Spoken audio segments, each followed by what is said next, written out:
आप सभी लोगों का राम जिलाल क्लासेस में स्वागत है। बच्चों, हम लोग पिछले क्लास में पढ़ रहे थे न्यूक्लिक एसिड और न्यूक्लिक एसिड तक का टॉपिक हम लोगों ने फिनिश कर लिया था। आज बच्चों हम लोग पढ़ेंगे, देखिए हम लोगों ने ऑर्गेनिक केमिस्ट्री की बात की जाए तो ऑर्गेनिक केमिस्ट्री में अभी तक अल्कोहल, फिनॉल, ईथर इनके वीडियो अपलोड कर दिए हैं। एल्डिहाइड, कीटोन, कार्बोक्सिलिक एसिड इसके वीडियो अपलोड हो गए हैं। और जैव अणु में जो मोस्ट इम्पॉर्टेंट टॉपिक्स थे, जैसा कि आप जानते हो कार्बोहाइड्रेट है, प्रोटीन है और न्यूक्लिक एसिड, इन पर हम लोगों ने चर्चा कर ली थी। अब बच्चों अब बात करते हैं ऑर्गेनिक केमिस्ट्री में। तो ऑर्गेनिक केमिस्ट्री में आपका एक टॉपिक है नाइट्रोजन युक्त कंपाउंड। तो आज हम लोगों को उसी पर चर्चा करनी है। तो आज का हमारा टॉपिक है नाइट्रोजन युक्त कार्बनिक यौगिक। नाइट्रोजन युक्त कार्बनिक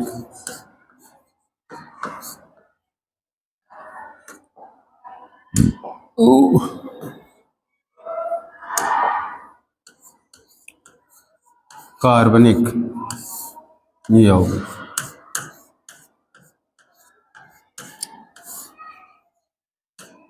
नाइट्रोजन युक्त कार्बनिक यौगिक आज का हमारा ये टॉपिक है, नाइट्रोजन कंटेनिंग कंपाउंड, नाइट्रोजन युक्त कार्बनिक यौगिक।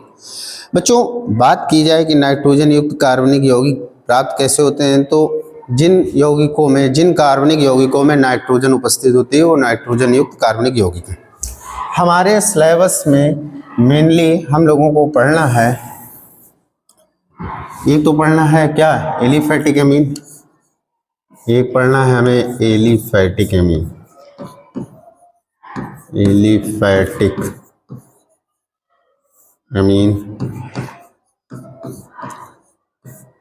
और एक पढ़नी है बच्चों एरोमेटिक एमीन।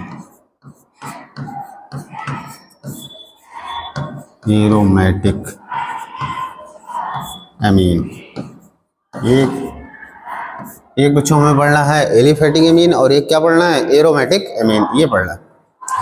तो चलिए स्टार्ट करते हैं। हम लोग सबसे पहले एलिफैटिक एमीन को पढ़ेंगे और फिर एरोमेटिक एमीन। एलिफैटिक एमीन में हम लोगों को मेनली C2H5NH2 यानी एथिल एमीन की बात करनी है, और एरोमेटिक एमीन में हम लोगों को बात करनी है C6H5NH2, ये एरोमेटिक एमीन। तो चलिए हम लोग स्टार्ट करते हैं। सबसे पहले हम पढ़ेंगे एलिफैटिक एमीन और उसके बाद में क्या पढ़ेंगे, एरोमेटिक एमीन। चलिए स्टार्ट करते हैं। तो हम लोग स्टार्ट करेंगे एलिफैटिक एमीन से। एलिफैटिक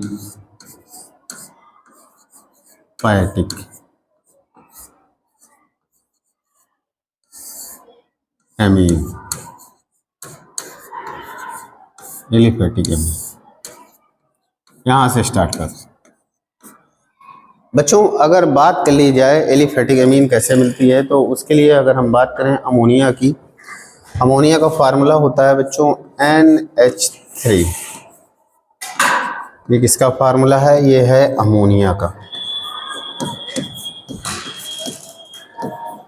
ये अमोनिया का फार्मूला। अब अमोनिया से हाइड्रोजन को रिप्लेस करके एल्किल ग्रुप लगा दिया जाए तो आपको एमीन मिलता है। देखिए अगर हम इससे एक हाइड्रोजन का रिमूवल कर दें और एक एल्किल ग्रुप का एडिशन कर दें तो ये बन जाएगा RnH2। यहाँ पर क्या हुआ, एक हाइड्रोजन एटम, एक हाइड्रोजन परमाणु एल्किल परमाणु द्वारा प्रतिस्थापित हो गया और बन गया है RnH2। इसको हम लोग कहते हैं प्राथमिक एमीन। क्या कहते हैं इसको, हम लोग कहते हैं प्राथमिक एमीन। क्या कहते हैं, प्राथमिक एमीन।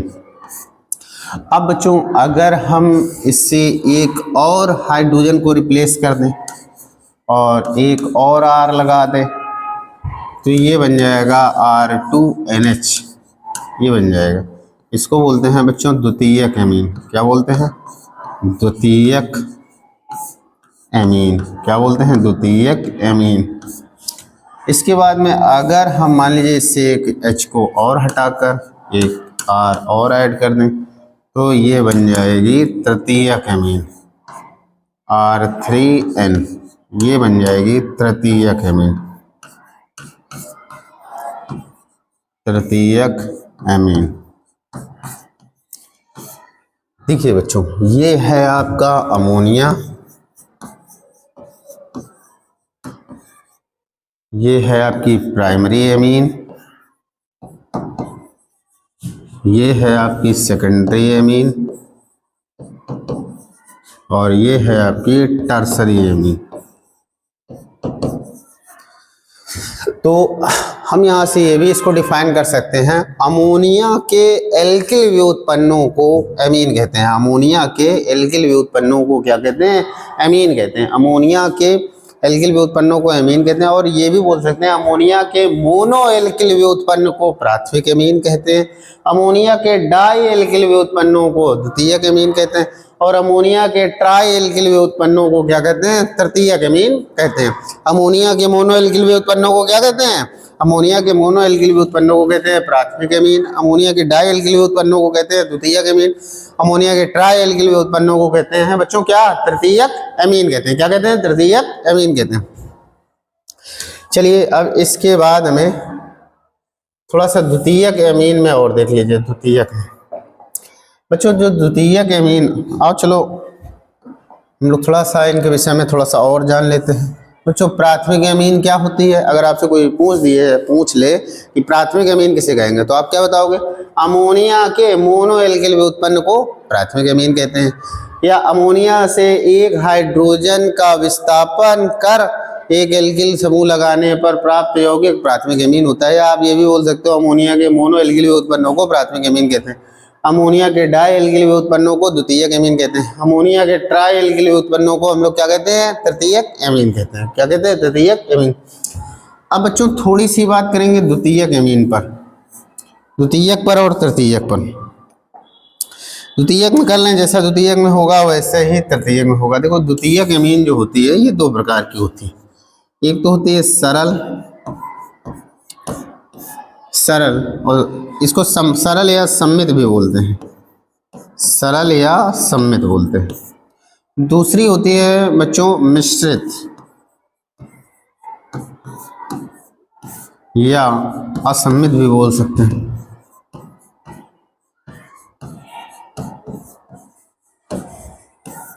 ये होती है सरल या सम्मित एमीन और ये होती है मिश्रित या असम्मित एमीन। ऐसा ही इसमें भी होता है। होता क्या है एक्चुअली में, इसमें NH से 2 R अटैच होते हैं। होता क्या है, NH से 2 R अटैच होते हैं। यहाँ भी NH से 2 R अटैच है। अब बच्चों अगर ये दोनों R का मतलब क्या है? यहाँ पर R का मतलब क्या है? एल्किल समूह। R का मतलब क्या है? एल्किल समूह। तो अगर ये दोनों एल्किल सेम है, एक जैसे हैं, एक ही है, तो वो सरल एमीन। जैसे फॉर एग्जांपल समझो, जैसे यहाँ पर R की पोजीशन पर CH3 लगाया NH और यहाँ भी मैंने CH3 लगाया, तो इसको किसके अंतर्गत रखेंगे? सरल एमीन। एक और देखिए एग्जांपल, जैसे R की पोजीशन पर मैंने C2H5 लगाया NH C2H5, तो ये क्या है? द्वितीयक एमीन। आओ मिश्रित एमीन की बात कर लें। मिश्रित एमीन में अगर एक तरफ हमने CH3 लगाया और एक तरफ हमने C2H5 लगा दिया तो बच्चों बस ये हो गई क्या? मिश्रित एमीन। या फिर एक तरफ आपने C2H5 लगाया और एक तरफ C3H7 लगाया, ये भी क्या बन गई? मिश्रित एमीन। ऐसे टर्सरी की बात की जाए, अगर टर्सरी में बात की जाए, जैसे टर्सरी में ध्यान देना N से 3 R जुड़े हुए हैं। N से कितने R जुड़े हुए हैं? 3 R जुड़े हैं। अब अगर तीनों R कैसे सेम है, जैसे मान लीजिए N से इधर हमने CH3 लगाया, इधर भी हमने CH3 लगाया और इधर भी हमने CH3 लगाया, तो ये कैसी एमीन हो गई? सरल एमीन। और अगर मान लीजिए हमने चेंज कर दिया, इधर मान लो CH3 लगाया,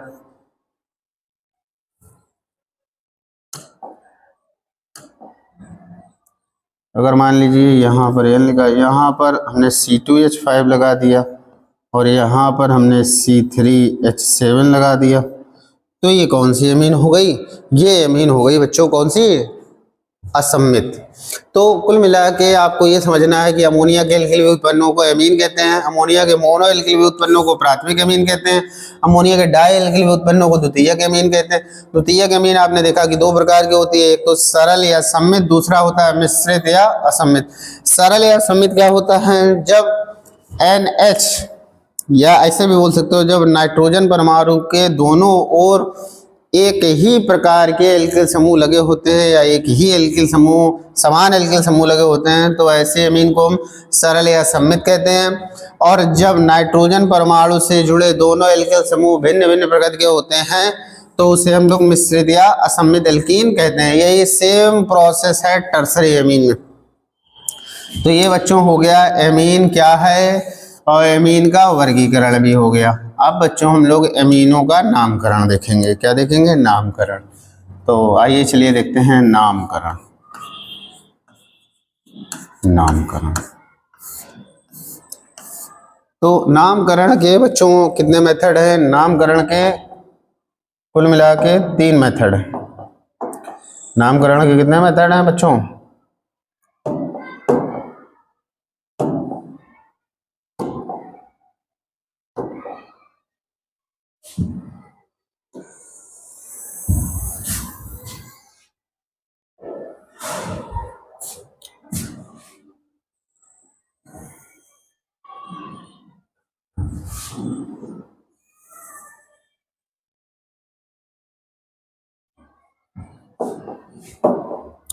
चलिए जैसे हम एक कोई कंपाउंड लेते हैं CH3NH2, ये है यौगिक।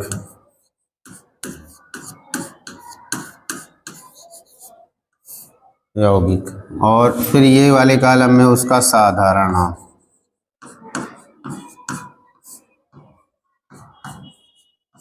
और इसके बाद वाले में IUPAC नाम।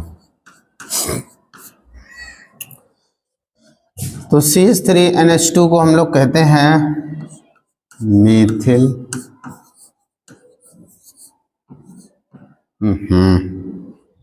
देखो ये आपको बता दें, साधारण नाम में हम इसको एल्किल एमीन के नाम से पढ़ते हैं।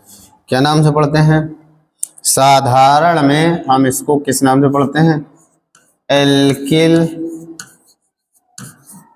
एमीन के नाम से पढ़ते हैं। और इसमें क्या पढ़ते हैं? एल्केनेमीन के नाम से, एल्केनेमीन के नाम से इसमें पढ़ते हैं। ये आप समझिए। तो इसमें हमें एल्किल एमीन मतलब इसको अलग पढ़ो और इसको एमीन पढ़ो। तो ये क्या लिखा है? CH3 को हम लोग क्या पढ़ेंगे? एक कार्बन है तो मेथिल पढ़ेंगे। क्या पढ़ेंगे? मेथिल। और इसको क्या पढ़ेंगे? एमीन। नाम हो गया मेथिल एमीन।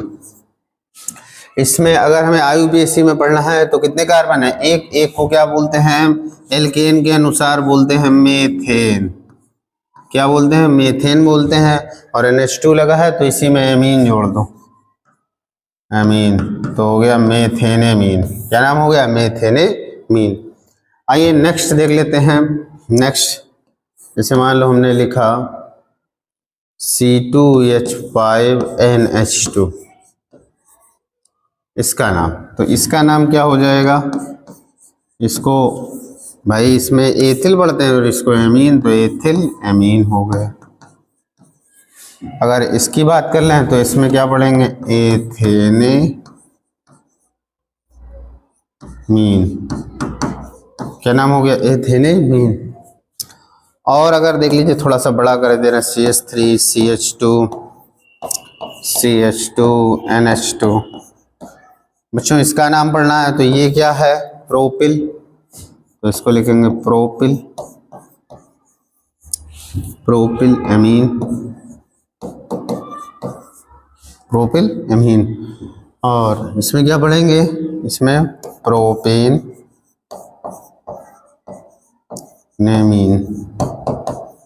एमीन।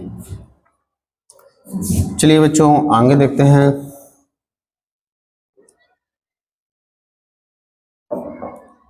आगे देख लीजिए, जैसे मान लीजिए हमने ये ले लिया CH3NH CH3। आइए इसका नाम क्या पढ़ेंगे, सामान्य पद्धति में इसका नाम क्या पढ़ेंगे।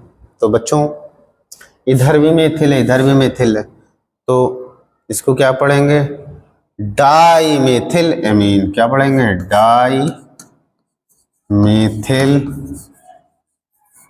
Amine, die methyl amine. क्या पढ़ेंगे, डाई मेथिल एमीन। और इसमें क्या पढ़ेंगे, देखो अब क्या है, इसके दोनों साइड CH3 है। क्या है, दोनों साइड, तो किसी एक के साथ में एमीन जाएगा और एक को हमें एल्किल के अनुसार पढ़ना पड़ेगा। तो मेथिल मेथेन एमीन, इसको क्या पढ़ेंगे, मेथिल मेथिल मेथेनेमीन। और अगर अच्छे से लिखना है तो ये मेथिल किससे अटैच है, N से, तो आप लिख सकते हो N मेथिल मेथेनेमीन। आइए चलिए एक और देखिए, जैसे मान लो हमने ये CH3NHC2H5। अब देखिए, अब इसको हम क्या पढ़ेंगे, एथिल मेथिल एमीन। क्या पढ़ेंगे, एथिल मेथिल एमीन। क्या पढ़ेंगे, एथिल मेथिल एमीन पढ़ेंगे। जबकि IUPAC लैंग्वेज में क्या करेंगे, जिसके साथ में कार्बन ज़्यादा है उसके साथ में एमीन पढ़ा जाएगा और इसको एल्किल के अनुसार। तो एक कार्बन है तो इसको क्या लिखेंगे, मेथिल मेथिल एथेनेमीन, मेथिल एथेनेमीन। क्या पढ़ेंगे इसको, मेथिल एथेनेमीन। आइए चलिए एक और देख लेते हैं, जैसे मान लो CH3 single bond N single bond CH3 single bond CH3। अब इसमें कितने हैं, 3 हैं, तो इसको हम पढ़ेंगे try methyl amine, try methyl amine. ये तो हो गया साधारण नाम। अब IUPAC नाम में देख लीजिए, तो किसी एक के साथ में N को लिए, जैसे मान लो इसके साथ में N को ले लिया, तो बाकी ये दोनों कहाँ से जुड़े हैं, N से जुड़े हैं, तो इसको लिखेंगे N, N, इसमें N मेथिल कर दो यार, N, N 2 बार हैं इसलिए डाई मेथिल मेथेनेमीन।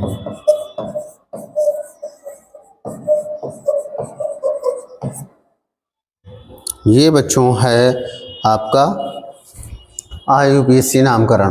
तो उम्मीद करते हैं IUPAC नामकरण आपको समझ में आया होगा। चलिए बच्चों, इसी क्रम में हम आगे चलते हैं और अब बात करेंगे इनकी समावयवता की। किसकी बात करेंगे बच्चों, इनकी समावयवता की।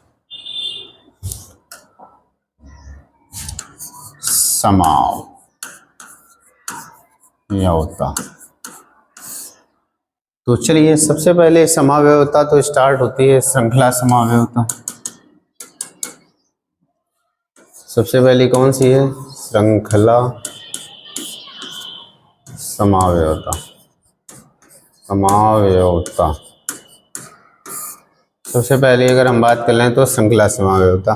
बच्चों श्रृंखला समावयवता क्या होती है, जैसे मान लो हमने ये CH3 single bond CH2 single bond CH2 single bond CH2 और सिंगल बॉन्ड NH2।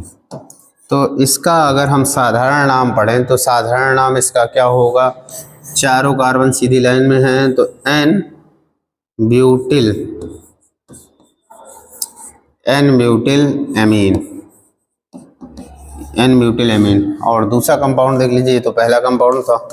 आइए दूसरा कंपाउंड इसका देख लेते हैं। दूसरा कंपाउंड क्या है, जैसे मान लो ये हमने CH3 single bond CH single bond CH3 single bond CH2 NH2। तो इसको क्या पढ़ेंगे भाई, होल ट्वाइस लगा है। देखो होल ट्वाइस भी लिख सकते हैं ना, CH3 का होल ट्वाइस लिख सकते हैं कि नहीं लिख सकते, तो इसको CH3 का होल ट्वाइस भी पढ़ सकते हैं। होल ट्वाइस को कॉमन लैंग्वेज में आइसो पढ़ा जाता है, तो इसको पढ़ेंगे आइसो ब्यूटिल एमीन। तो देखिए दोनों ही कंपाउंडों का अणु सूत्र समान है, दोनों में ही 4 कार्बन है। हाइड्रोजन 3, 2 5, 2 7, 2 9, 2 11, इसमें भी 3 3 6, 2 8, 1 9, 9 2 11 और एक नाइट्रोजन है। मतलब 4 कार्बन, 11 हाइड्रोजन और एक नाइट्रोजन इसमें भी है, वही इसमें भी है। तो दोनों का अणु सूत्र समान है, लेकिन नाम में परिवर्तन क्या है, ये आइस नॉर्मल है, नॉर्मल ब्यूटाइल एमीन, और ये क्या है, आइसो है। तो ये परिवर्तन आया किस कारण, ये परिवर्तन आया कार्बन की श्रृंखला में, कार्बन की श्रृंखला में भिन्नता हो गई, इसीलिए ये परिवर्तन आया। IUPAC नाम लिखना चाहो तो IUPAC नाम भी लिख सकते हो, इसका नाम ब्यूटेनामीन हो जाएगा, ब्यूटेनामीन हो जाएगा। क्या हो जाएगा, ब्यूटेनामीन। जबकि इसका नाम क्या हो जाएगा बच्चों, 1 2 3, तो इसका हो जाएगा 2 मेथिल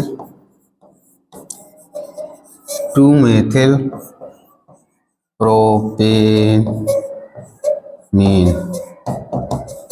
2 मेथिल प्रोपेनीन, ये हो जाएगा इसका, ये श्रृंखला समावयवता आपकी हो गई। अब इसके बाद में बात कर लेते हैं बच्चों दूसरी समावयवता की, जो इसमें होती है स्थान समावयवता।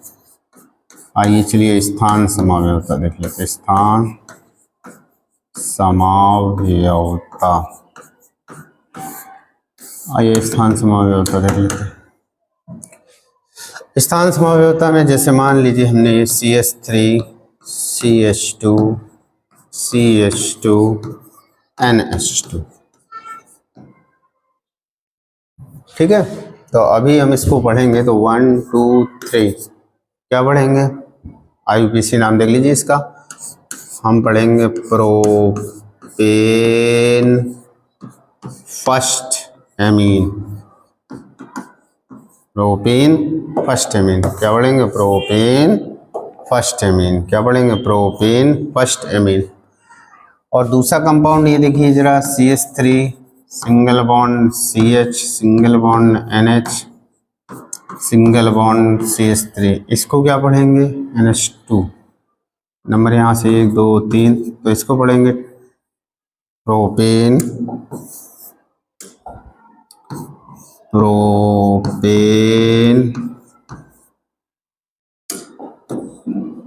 अब क्या NH2 कहाँ पे जुड़ा है, 2 पर, तो 2 एमीन। ध्यान देना बच्चों, इस वाले में क्या है, 3 कार्बन सीधी लाइन में जुड़े थे, तो हमने पढ़ा प्रोपेन, और फर्स्ट कार्बन से NH2 जुड़ा था, इसीलिए प्रोपेन फर्स्ट एमीन हो गया। इसमें आपने देखा कि सेकंड कार्बन से जुड़ा है तो प्रोपेन सेकंड एमीन। अगर हम इसका कॉमन नेम पढ़ें तो ये नॉर्मल प्रोपिल एमीन है, या प्रोपिल एमीन है, या normal propyl amine, propyl amine है, और ये isopropyl amine.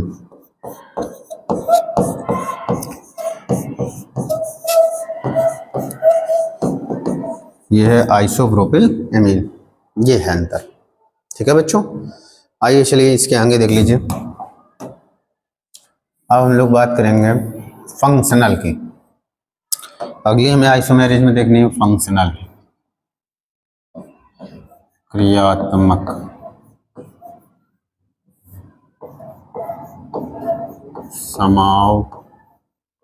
समावयवता।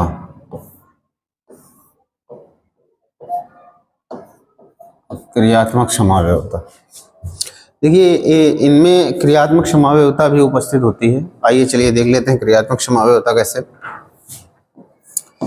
CH3 CH2 CH2 NH2, ये क्या है, प्राथमिक एमीन है कि नहीं है, बोलो, प्राथमिक एमीन। IUPAC नाम इसका क्या होगा, IUPAC नहीं, साधारण नाम N प्रोपिल एमीन, IUPAC नाम हो जाएगा प्रोपेनेमीन,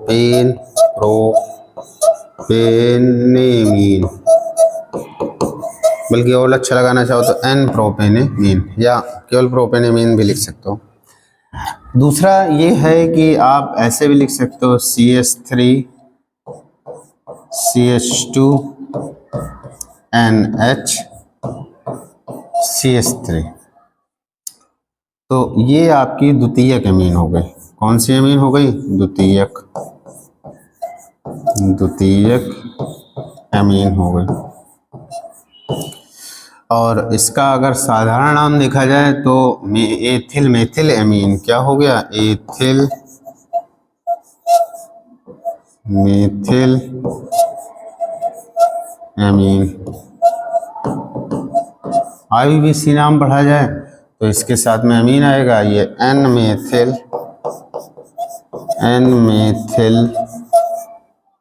एथेन अमीन,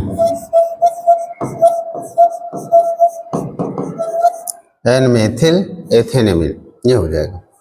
अब बच्चों इसी से ये भी बन सकता है CH3N CH3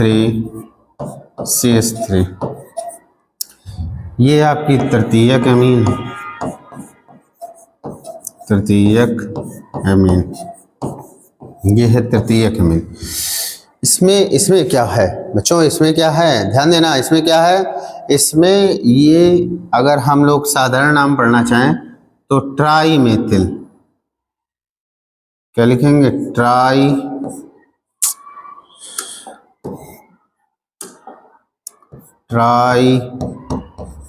मेथिल अमीन, ट्राई मेथिल अमीन। या अगर IUPAC नेम देखा जाए तो एक के साथ में ये पढ़ा जाएगा, बाकी ये दोनों N से अटैच हैं, तो N, दो बार है इसलिए डाई, इसको मेथिल पढ़ा,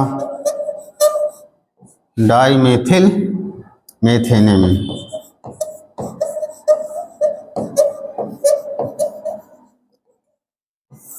तो आपने देखा कि इन तीनों का जो अणुसूत्र है वो सेम है। कार्बन कितने हैं? 3, हाइड्रोजन कितने हैं? 3 2 5 2 7 7 7 2 9 और नाइट्रोजन 1 है। तो देखिए 3 कार्बन 9 हाइड्रोजन से ये भी बना है, 1 नाइट्रोजन से, और 3 कार्बन 9 हाइड्रोजन और 1 नाइट्रोजन से ये भी बना है, और ये भी उसी से बना है। तो तीनों का जो अणुसूत्र है, चाहे इसकी बात की जाए चाहे इसकी बात की जाए, तीनों का अणुसूत्र सेम है। तीनों का अणुसूत्र कैसा है? सेम है। परंतु इसमें क्रियात्मक समूह आपका प्राइमरी अमीन है, इसमें सेकेंडरी अमीन है, और इसमें टर्सरी अमीन है। तो यहाँ पर क्रियात्मक समूह में भिन्नता है, इसीलिए इनमें कौन सी समावेश होता है? क्रियात्मक समावेश होता है। बच्चों अगर वीडियो अच्छा लगा हो तो वीडियो को लाइक कीजिए, चैनल को सब्सक्राइब कीजिए, दोस्तों के साथ शेयर कीजिए। Thanks for watching my video.